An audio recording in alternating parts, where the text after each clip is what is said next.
How exciting! Yeah, it's insane. I mean,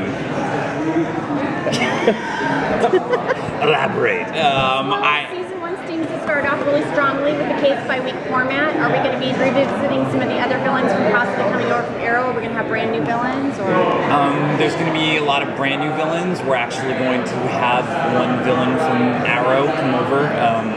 One of the early episodes. I mean, it's what's so much fun about Flash is on Arrow, we generally steer towards the non-powered villains, and even when we had some of the powered villains, we depowered them or we fit them into our world, like the Royal Flush Gang. But now doing the Flash, it's opened up. Not only the Flash, who has the best villains, of any comic book character, but also a lot of the other superpower villains in the DC universe. So we're really excited to be exploring all of them, but then also having the opportunity to, revisit some of the Arrow's nemesis and bring them over.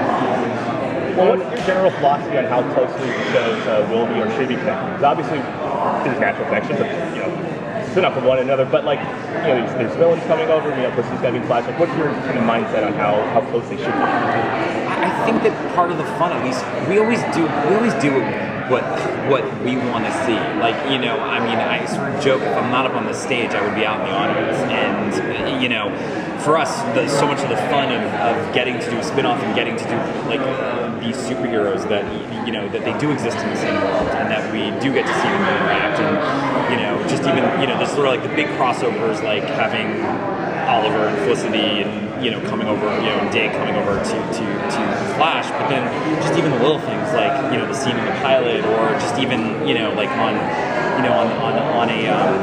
on a news screen, on a Flash episode, the newscaster says, in other news, Ray Palmer's, takeover of Queen Consolidated. So just, reminding people that they are sort of in the same world, and not in a way that, if you're not watching one of the shows, you're going to be like, what the hell is going on? But if you are watching both shows, it's like, oh, that's so nice. And, I'm such a big Doctor Who fan, and at one time when they had Sarah Jane Adventures and Doctor Who and Torchwood going on at the same time, whenever there would just be a little mention, you'd go, oh, and it just rewarded you for being an Uber fan, and we really like that. Can you talk a little bit about what's Barry's initial challenge is going to be over the first few episodes? What's his first kind of arc going to be focused on? It's really focused on how to even do this. When we started Arrow, when Oliver in the pilot of Arrow was as much the Green Arrow as he'll ever be, at least expertise-wise. That show is a study about his changing morality and, somebody who's lost their humanity and getting it back. For Barry, he's just a normal guy who suddenly has superpowers, and just because he won once, in the pilot doesn't mean he's always going to win. And especially in some of these early episodes, there are, he comes up against some challenges. Some of them are, because he gets his ass kicked. Some of them are emotional. Some of them are psychological. Some of them are, just, his own morality and how it's changing. So, a lot of it is suddenly be careful what you wish for. Because, we always say Barry had the heart of a hero, but now he has the legs of a hero too. And, that comes with its own challenges. So it's much more of a, superhero coming of age story, in the beginning. I hear that the TV Guide special involved the Rainbow Raider. Are we going to be seeing, the Spear Rogues in Flash? Wait, the what? Was it the Rainbow Raider? Is that what somebody tweeted at me? No. I don't know. The comic in the TV Guide. Oh, it's in the comic and the TV Guide. It's Mr. Bliss. Mr. Bliss. Okay. My bad. Yeah. Again, the Flash has the world's. Aside from Batman and Spider-Man, Flash is hands down the best villains, and especially with all the work that so many talented comic book writers have done, especially Jeff. He's really the villains are in some ways just as interesting as the hero, and not just because they're flamboyant, but because they have their own lives, and getting to dip into them. It's no secret Green Arrow doesn't have the world's greatest villains. After Merlin and Vertigo, you're scraping the bottom of the barrel.